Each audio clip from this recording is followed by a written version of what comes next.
will see them again. This morning I talked to Governor Bill Lee, who expressed his grief for this loss and his similar commitment to these families. There are no state lines when it comes to taking care of these families and helping them with their grief. Finally, I also want to thank the first responders who came from the entire region. They're on the ground immediately after this incident, doing everything that they could.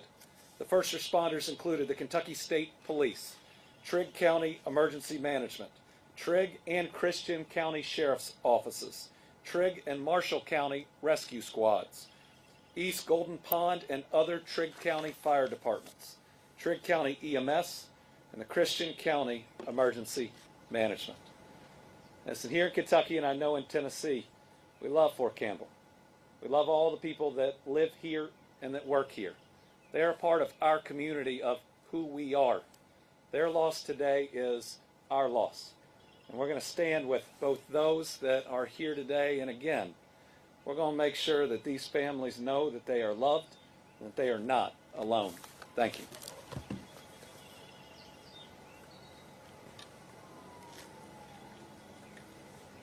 Ladies and gentlemen, I'm prepared to answer your questions. Yes, ma'am. The Council Phase 2, what did this training entail? What kind of training? Yes, ma'am. This was a training progression, and specifically they were flying a multi-ship formation, 2 ships under night vision goggles at night. Yes, sir. Michael Warwick with Channel 4 out of Nashville. For folks unfamiliar with the training exercises, is it typical to have that many people on a helicopter? Was it 5 and 4, or how many were on each helicopter? And is it typical to have that many on a helicopter in that sort of training exercise? Yes, sir. It was 5 and 4, and that is fairly typical. There's a pilot, a co-pilot, a crew chief, and then often you'll have medics or other personnel on the aircraft as well.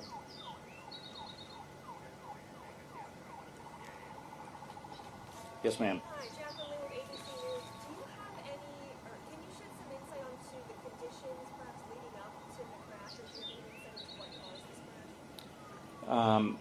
We have a safety team coming from Fort Rucker, Alabama, who specialize in aircraft safety and specifically these investigations. We hope to have them on the ground sometime later today, and they're bringing a very diverse and talented team that will look at every possible contributing factor. And I think in a short time we will have a much better understanding of what may have contributed to this accident. Yes, ma'am.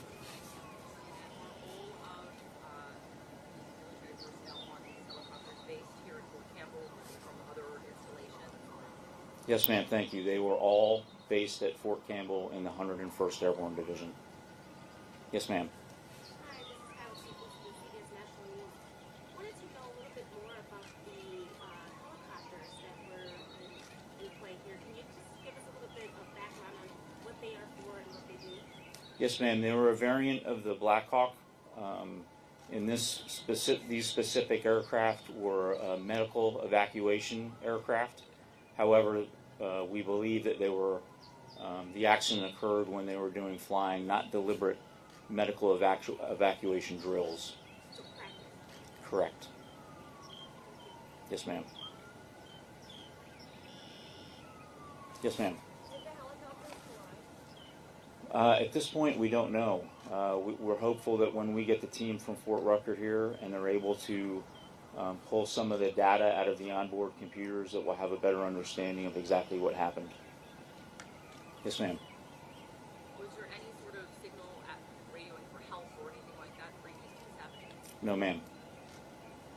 Yes, ma'am. Please describe the location as to where the crash happened. Was it in any proximity to residential properties? Yes, ma'am. Despite our losses, we were lucky because they were able to land in an open field across from a residential area. So thankfully there were no additional casualties or injuries as a result of the aircraft crash.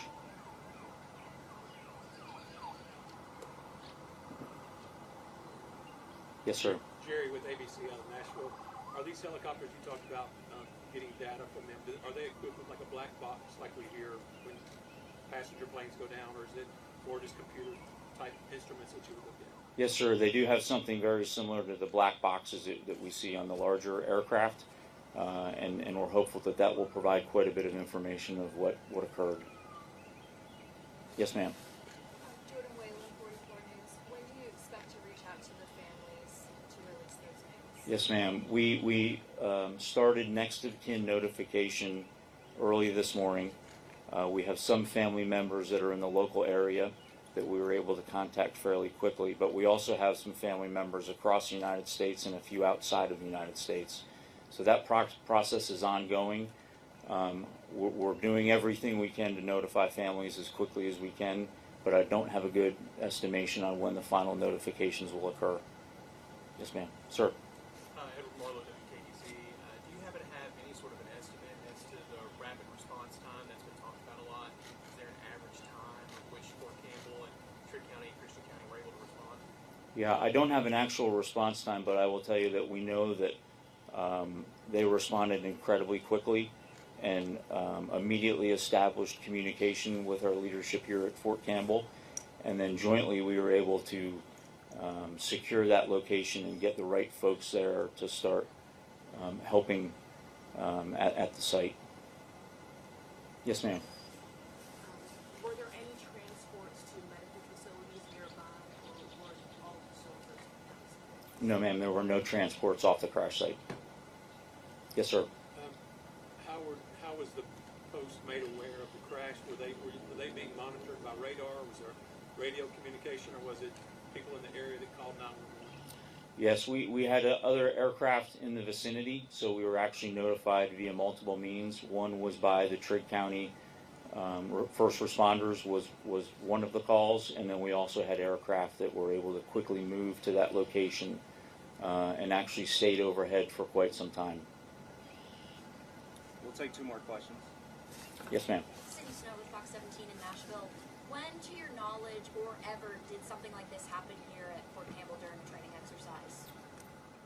That I will have to follow up with you. I'm not sure of the actual date of the last accident, especially to this extent, but I can follow up with you after this with an answer.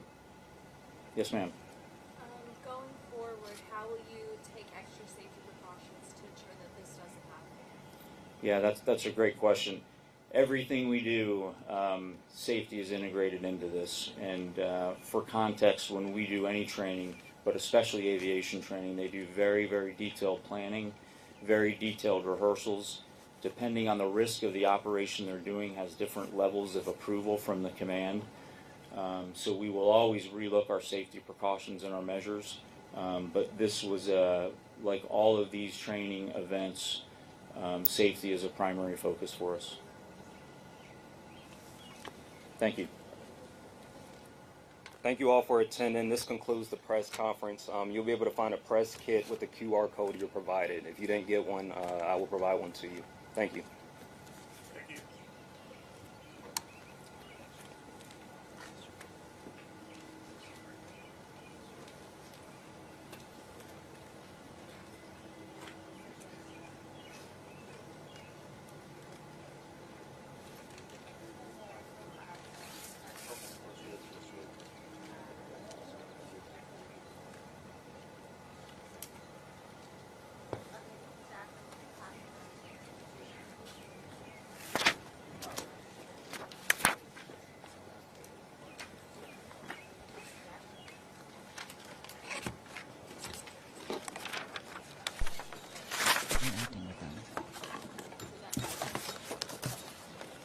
Yes, I hear you.